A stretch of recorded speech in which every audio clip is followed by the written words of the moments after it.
April 24th, 1 Kings 7. It took Solomon 13 years, however, to complete the construction of his palace. He built the palace of the forest of Lebanon, 100 cubits long, 50 wide, and 30 high, with 4 rows of cedar columns supporting trimmed cedar beams. It was roofed with cedar above the beams that rested on the columns, 45 beams, 15 to a row. Its windows were placed high in sets of 3 facing each other. All the doorways had rectangular frames. They were in the front part in sets of 3 facing each other. He made a colonnade 50 cubits long and 30 wide. In front of it was a portico, and in front of that were pillars and an overhanging roof. He built the throne hall, the hall of justice, where he was to judge, and he covered it with cedar from floor to ceiling. And the palace in which he was to live he set further back, was similar in design. Solomon also made a palace like this hall for Pharaoh's daughter, whom he had married. All these structures, from the outside to the great courtyard, and from the foundation to the eaves, were made of blocks of high-grade stone, cut to size and smoothed on their inner and outer surfaces. The foundations were laid with large stones of good quality, some measuring 10 cubits and some 8. Above were high-grade stones cut to size and cedar beams. The great courtyard was surrounded by a wall of 3 courses of dressed stone and 1 course of trimmed cedar beams, as was the inner courtyard of the temple of the Lord with its portico. King Solomon sent to Tyre and brought Hiram, whose mother was a widow from the tribe of Naphtali, and whose father was from Tyre and a skilled craftsman in bronze. Hiram was filled with wisdom, with understanding, and with knowledge to do all kinds of bronze work. He came to King Solomon and did all the work assigned to him. He cast 2 bronze pillars, each 18 cubits high and 12 cubits in circumference. He also made 2 capitals of cast bronze to set on the tops of pillars. Each capital was 5 cubits high. A network of interwoven chains adorned the capitals on top of the pillars, 7 for each capital.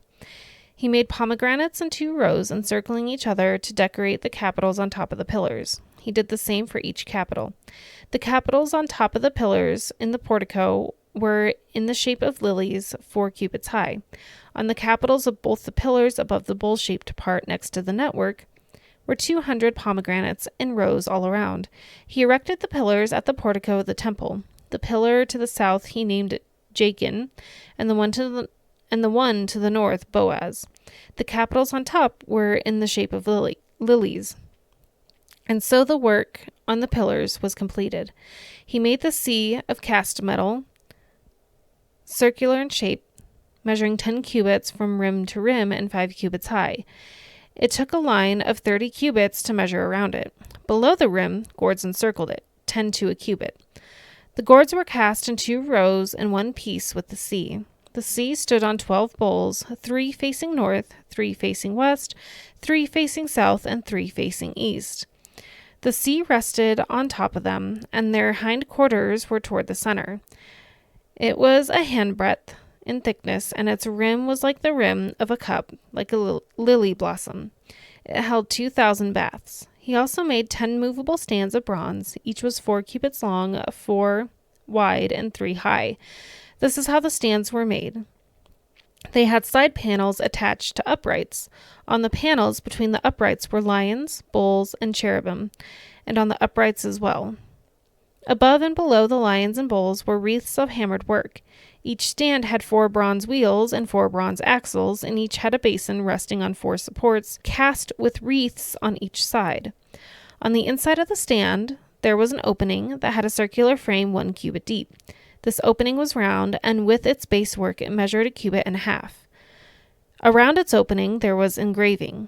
The panels of the stands were square, not round. The 4 wheels were under the panels, and the axles of the wheels were attached to the stand. The diameter of each wheel was 1.5 cubits. The wheels were made like chariot wheels. The axles, rims, spokes, and hubs were all of cast metal. Each stand had 4 handles, and on each corner, projecting from the stand, at the top of the stand there was a circular band 0.5 cubit deep. The supports and panels were attached to the top of the stand. He engraved cherubim, lions, and palm trees on the surfaces of the supports on the panels in every available space, with wreaths all around. This is the way he made 10 stands. They were all cast in the same molds and were identical in size and shape. He then made 10 bronze basins, each holding 40 baths, and measuring 4 cubits across, one basin to go on each of the 10 stands. He placed 5 of the stands on the south side of the temple and 5 on the north. He placed the sea on the south side at the southeast corner of the temple. He also made the pots and shovels and sprinkling bowls. So Hiram finished all the work he had undertaken for King Solomon in the temple of the Lord.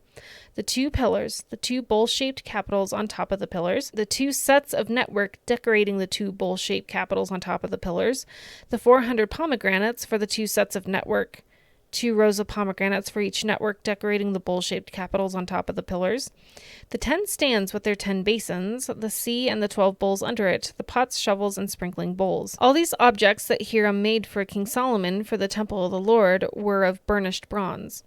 The king had them cast in clay molds in the plain of the Jordan between Succoth and Zarethan. Solomon left all these things unweighted because there were so many. The weight of the bronze was not determined.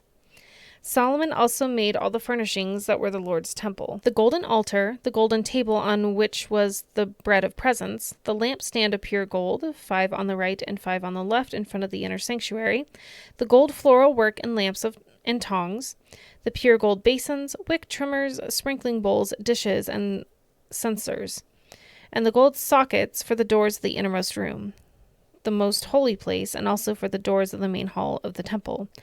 When all the work King Solomon had done for the temple of the Lord was finished, he brought in the things his father David had dedicated, the silver and gold and the furnishings, and he placed them in the treasuries of the Lord's temple.